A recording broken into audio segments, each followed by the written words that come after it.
says the hadith of the 70,000 that would enter Jannah without accountability or any type of torment. And the Prophet mentioned ﷺ 4 characteristics. One of them is that they do not ask others for ruqyah. La yastarqun. And this is one of the biggest problems of learning Islam through translation.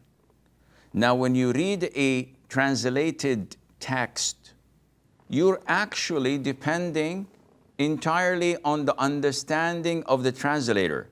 And so many times, maybe not mastering the language you're reading the translation in causes you to fail and understand what the Prophet ﷺ meant by that. And I always give this example to our brothers who are non-Arabs.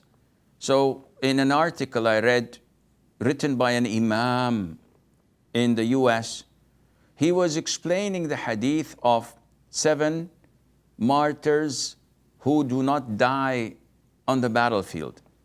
One of them, the hadith says, al-mat'un. Al-mat'un has 2 meanings in Arabic.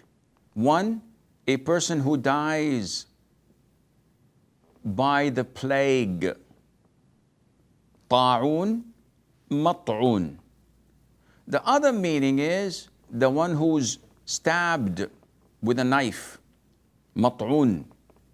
So this imam took the other meaning, misunderstood what was meant, did not read the other hadiths that explain that the plague itself is a form of martyrdom, and thought that this was referring to being stabbed with a knife.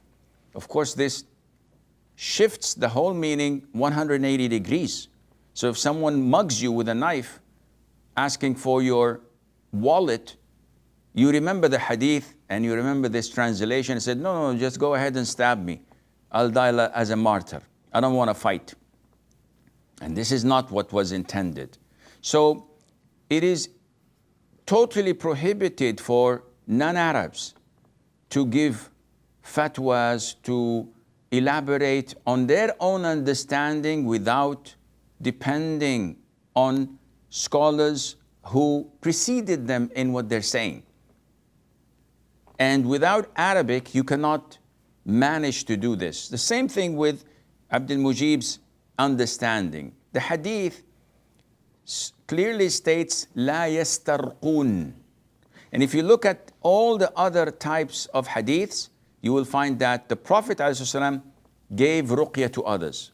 Mother Aisha gave ruqyah to the Prophet ﷺ. And this did not exclude them from the 70,000, simply because the hadith indicates that you must not ask people to do ruqyah for you. If I'm sick, lying on my bed, someone comes and recites the Fatiha and recites the dua and the ruqyah. Should I stop him? No. Let him do it. May Allah Azza wa Jal put the cure in that. What is exempting you, what is excluding you from the 70,000 is when someone comes and said, oh, I have this pain in me. Come on, give me ruqyah. Is it haram? No, it's not haram. But you lose the first class and go to economy. You go to coach. Why? Because you've left the higher level and degree of having tawakkul on Allah Azza wa Jal, and now you're a little bit distracted and asking this brother or this sister to offer you ruqyah. This is what will exclude you from the 70,000. So, word of advice, learn Arabic.